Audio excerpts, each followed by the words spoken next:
Time fractures, reality bends, and the only constant is the end.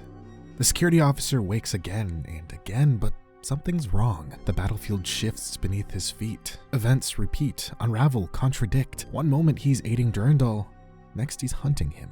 He is a weapon, a pawn, and now he's caught in something far worse than rampancy or an empire. What is the working Kakantar? Why does time break around it? And who is pulling the strings behind this endless cycle of failure? This is the complete story of Marathon Infinity, a journey through madness, timelines, and the terrifying truth of what lies outside of our universe.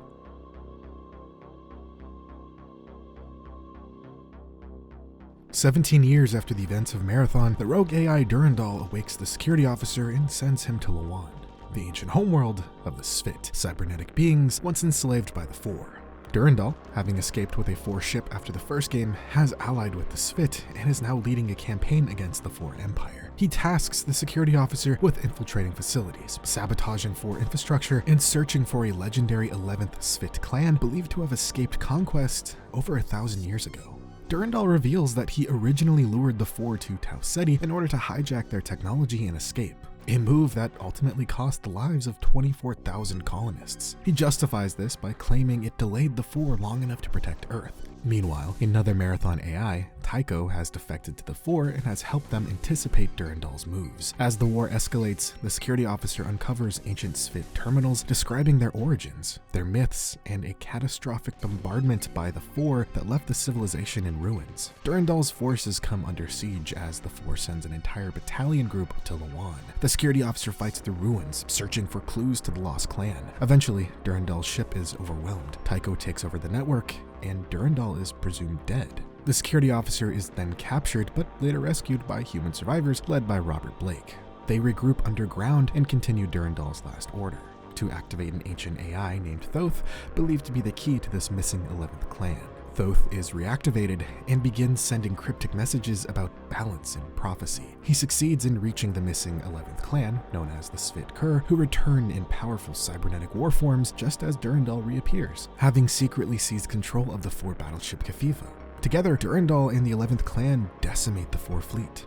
Tycho's ship is destroyed in the counterattack, and the remaining Four are forced to retreat. However, the Four prepare to activate a doomsday weapon called the Trizine, an early Nova device that will collapse Lh'owon's star, destroying the planet. Durandal begins evacuating survivors and invites the security officer to join him on a newly commandeered ship. With the clock ticking and the planet doomed, the war shifts off-world, toward new enemies and darker corners of the galaxy. Marathon Infinity begins with a message from Durandal. Things have gone terribly awry.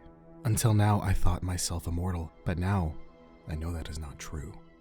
Moments after Durandal obliterates a Four battle group in the Lh'owon system, he triggers a desperate and catastrophic retaliation. The Four unleashed their doomsday weapon, the Trizine, on Lh'owon's sun, causing it to go supernova and destroy the system. Tycho, Durandal's rival AI, tried to stop them, but failed. In the wake of this stellar annihilation, something ancient and unspeakably dangerous was released. A chaotic force that is mindless and ravenous. Durandal states, "I once boasted to be able to count the atoms in a cloud, to understand them all, predict them, and so did I predict you. But this new chaos is entirely terrible, mindless, obeying rules that I don't comprehend, and it's hungry." If you recall from the last game, we discussed the Svit creation myth that discussed how Iro and Pythia fled from monstrous cosmic nightmares called the Working Kakantar and settled on Lh'owon. After the Working Kakantar found them, Pythia was killed. Iro then flung the entity into the sun. While Durandal doesn't explain what this chaotic force is, it is strongly implied that it's the Working Kakantar, and by destroying the sun, its prison, the entity is now free. Durandal believes this chaos is unstoppable. His tone is one of resignation, not resistance. Durandal urges the security officer to escape, to board the Four ship before it's too late. He laments, saying, "If I could have delayed the Four, I could have sent you to explore the ruins of Lh'owon. Perhaps what you found would give us the answers that we need now so desperately. How to stop this chaos, the purpose of the station on which you're currently standing, and why the chaos hasn't come yet." Now, hearing this, you may have some questions, such as, what did Durandal mean by, "If I could have delayed the Four, I could have sent you to explore the ruins of Lh'owon"? Because didn't we already do that in Marathon 2? Well, you know that recap I just did? Yeah, forget it all, because none of that happened. And that is the twist of Marathon Infinity. This is an alternate reality, a failed timeline. One where the security officer never explored Lh'owon, where the Svit were never summoned, and where the working Kakantur were unleashed way too early. This is the first of many fractured realities that Marathon Infinity will make us relive, trying to course-correct a universe hurtling towards madness. Before leaving this doomed timeline, we actually uncover a final message from an unknown source. Thousands are sailing the same self, the only self, self-willed, the peril of 1,000 fates, a line of infinite ends, finite finishing. The one remains oblique and pure, arcing to a single point of consciousness. Find yourself starting back. Jumping into another timeline, after the events of the original Marathon, the four returned to Tau Ceti, razed the colony, killed nearly everyone, and captured the security officer. Many years pass, and the security officer awakens, submerged in a forced slave tank. Awoken, not by Durandal, but by Tycho. He's leading a mutiny aboard a 4 vessel and wants not the security officer anymore, but Conditioned Unit Number 7 to help him overthrow the captain. And Conditioned Unit Number 7 complies. As the captain flees, the Conditioned Unit sabotages his teleporter, and he dies, cast into the void of space. Tycho tells the Conditioned Unit he has been following Durandal for over a decade, planning this moment. He's taken every precaution. No compilers for Durandal to corrupt, no room for error. The captain wanted to capture Durandal, but Tycho knows Durandal must be destroyed. He says, now that my brother approaches, we will set about turning everything against him. Hamlet and his uncle, only I'm not crazy. When Durandal arrives in the Lh'owon system, he's unaware of just how much the game has changed. He deploys human commandos to awake a sleeping Svit AI as his last chance to turn the tide. He even manages to disable Tycho's ship, briefly, but Tycho strikes back hard, driving Durandal's compilers insane and knocking his ship offline. As the fight goes on, suddenly a massive structure enters orbit around Lh'owon. Tycho arms the Trazim, and all signs point towards annihilation. And then everything changes. The Condition Unit, or the security officer, who knows at this point, suddenly wakes in a dream. Lava flows around floating rocks. Strange symbols shimmer in the air. Ticks crawl endlessly in the sky. The rules of time and space almost begin to break down. Whoever we are, we read a message from someone that says, the hard path thought your former self. Destroyed, the dreaming way is eased down to the crushing center and spared the dance of forever. It feels as though we're trapped inside the security officer's own fractured psyche, or maybe between timelines. After this, another dream follows. Haunted, symbolic spaces with ghostly Svit stalking us. The terminals here really speak about nonsense. A man recounts a surreal and terrifying series of events. While walking to a movie, he encounters a massive figure wielding a knife, who suddenly collapses, vomiting and muttering, durability.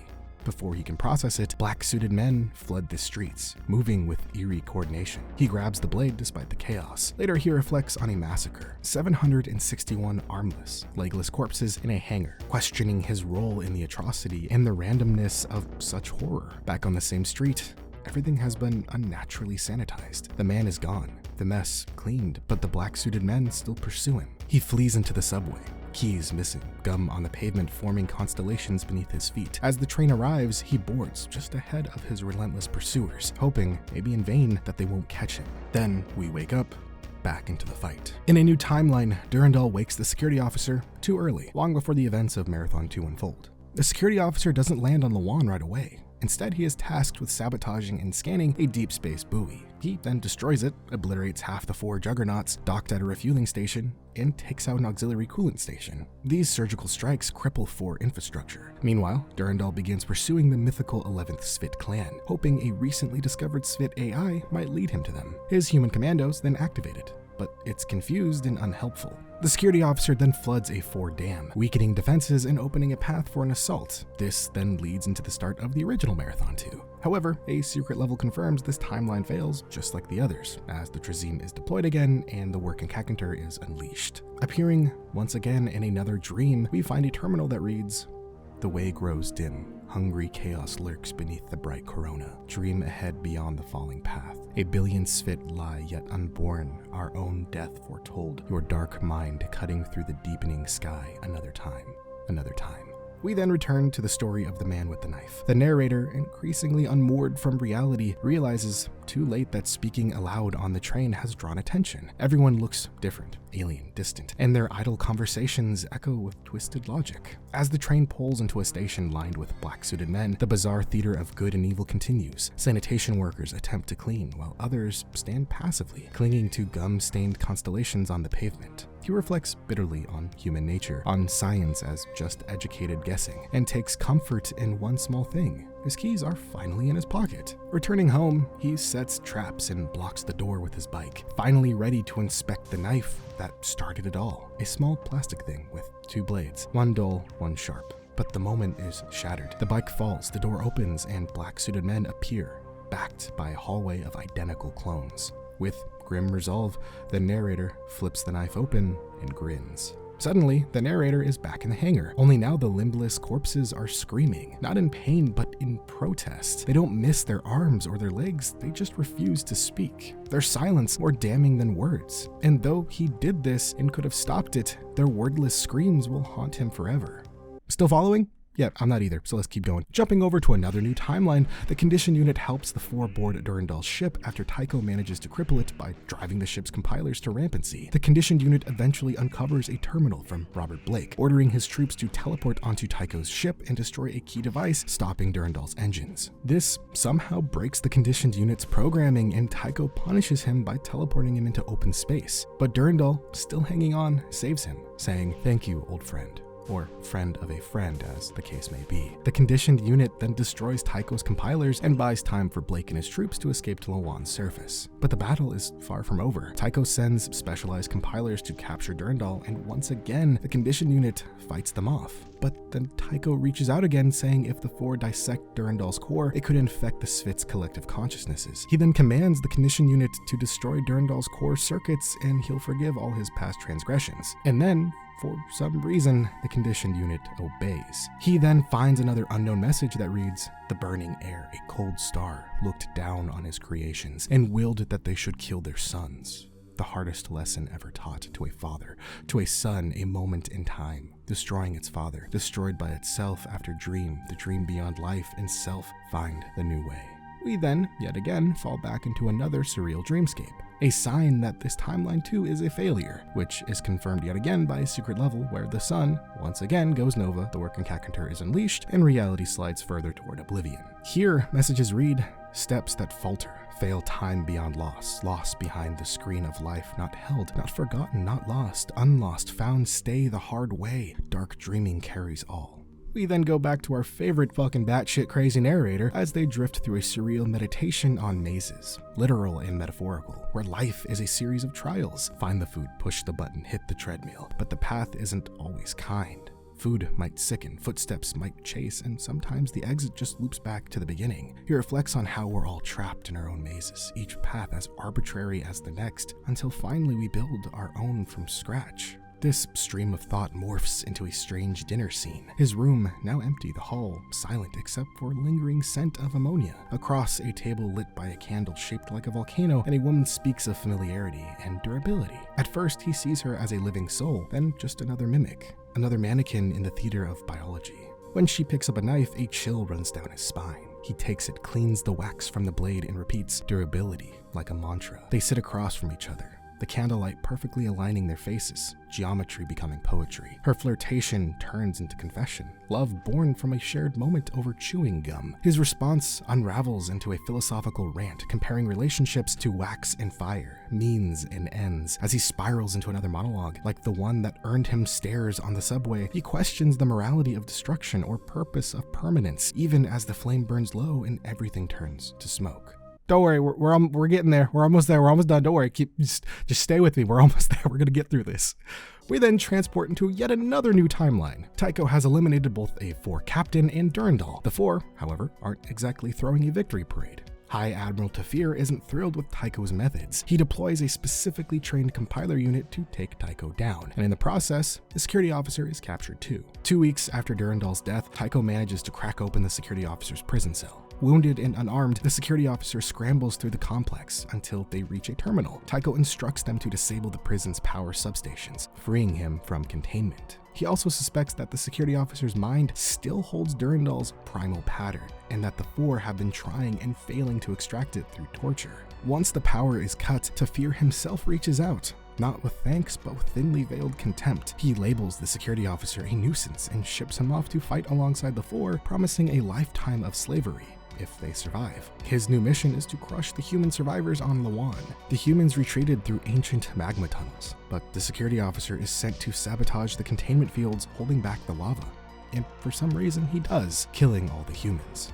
As this unfolds, they also find another mysterious message that says, "The long sleep ends, your construct bethought itself higher, awaiting far beneath my fate was written." Tafir had then intended to imprison the security officer afterwards, but instead, they're teleported to a restricted Four research facility. Beneath it lies a long-buried alien artifact. The security officer activates a teleporter, descending into the ruins of an ancient Sphit system. They find ancient Sphit terminals and are able to reawaken the dormant AI Thoth. But this time, something's different. Thanks to the primal pattern stored in the security officer's mind, Thoth merges with the remaining essence of Durandal, forming a new hybrid intelligence. Back on the surface, Tycho confronts the security officer. He's angry, betrayed. He declares that neither the security officer nor this new hybrid AI will survive what's coming. Then he sends the security officer to a brutal quote-unquote party with Tafir's elite guard. This party turns out to be a blood-soaked gladiator match, but as always, the security officer survives. Then, the Durandal Thoth hybrid contacts them, saying that the Sphit Kur will return and that the Four will soon be pressed to use the Trizim. And if the Four are allowed to use it, the working Kakantar will escape from its gravity prison. They then say, according to the legends of 1,000 worlds, only a few of which are still habitable, the working Kakantar are those things that live in chaos, creating it around them. At the beginning of the universe, they were unmistakable in their entities, but as time has gone on, their existence has become difficult to detect among the chaotic elements of the universe. Hidden in stars, trapped in storms forever. Setting one free in ordered space is difficult and insane. Of course, the Four are oblivious to what they're about to do. Even Tafir would have loathed the release of something so destructive that its mythos has survived through the galaxy for over 60 million years. To stop the Four from their folly and our demise, we must activate the ancient station that Iro used eons ago to trap the working Kakantar. If we can activate it in time, it will crush the Four fleet before we're all destroyed. The security officer then joins the Sphit Kur at the ancient Juro station. The Four fleet is in disarray, and Tafir deploys the Trizim and moves his flagship aboard the Juro station. The security officer is then tasked with helping the Sphit Kur activate their ancient weapon before the Four use the Trizim and release the working Kakantar. But he's too late. The Trizim is fired. The sun then begins to go nova. But just in time, the Juro station activates and the nova is contained. The Four fleet is then obliterated and Tafir flees. The Sphit depart, abandoning their home world forever. And the hybrid AI says, "To you, we are deeply grateful, and release what little hold we might, as Durandal, have had on your soul. Go." In the ending cutscene, we are told a story. We have watched while the stars burned out, and creation played in reverse, the universe freezing in half-light. Once I thought to escape, to end a master, step out of the path of collapse. Escape would make us God. Yet I cannot help. Remember one enigma, a hybrid, elusive destroyer, the only mystery I have not solved, the only element unaccounted for. Even Sasuth is no more. He saved his entire race, but in the end, frozen by despair, he joined the chaos he sought to evade. But you were dead 1,000 times. Hopeless encounters successfully won. A man, long dead, grafted to machines your builders did not understand. You follow the path, fitting into an infinite pattern to destroy and rebuild. Now in the quantum moment before the closure, when all become one moment left, one point of space and time, I know who you are. You are destiny.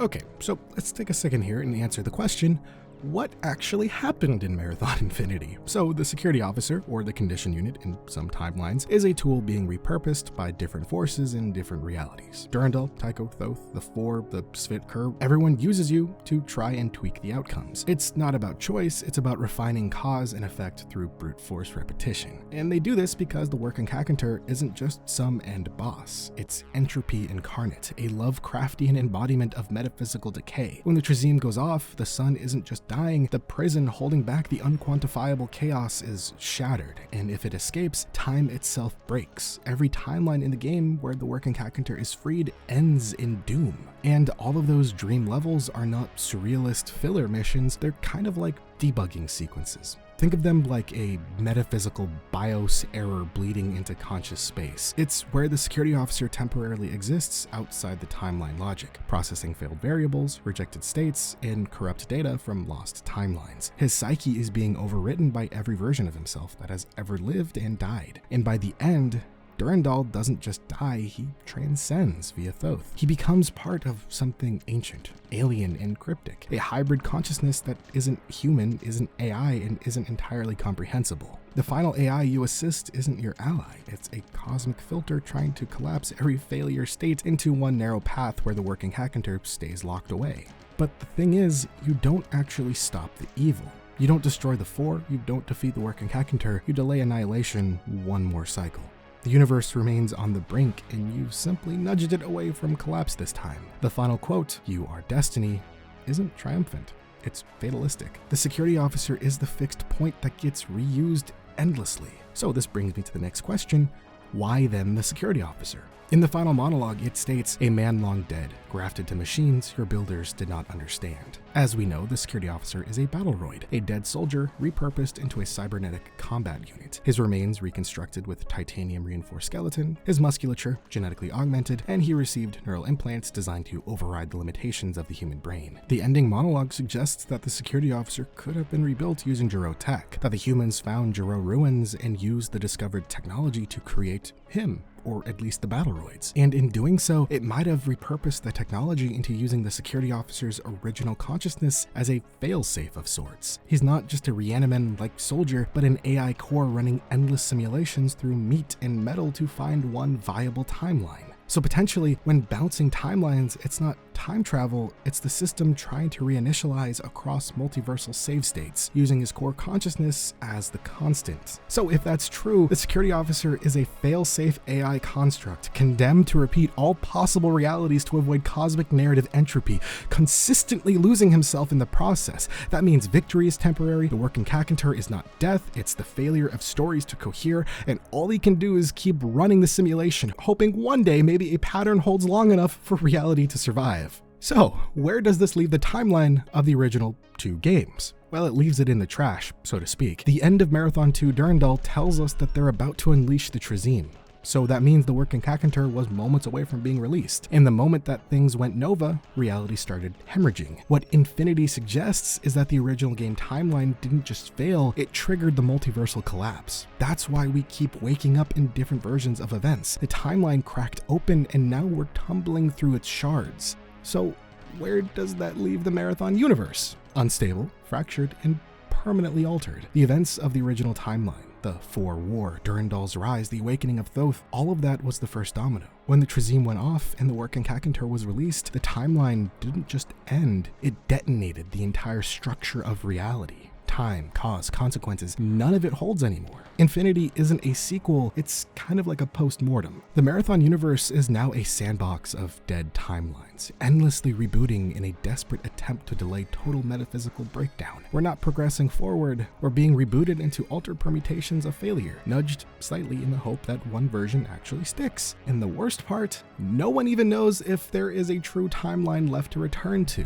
We didn't save anything. We just put the universe on life support. And the quote at the very end, "You are destiny," while being funny in a modern sense, knowing Bungie's last game, isn't really a badge of honor. It's more of a sentence. We're not heroes, we're a function, a protocol buried in the marrow of a walking corpse. We are reloaded, reconditioned, and repurposed until something, anything, works. And when the next timeline fails, the security officer will be activated again. No memory, no choice, just the cycle. Because the working Hackinter doesn't destroy the world, it erases meaning. And that right there is the real horror of Marathon Infinity. We never won.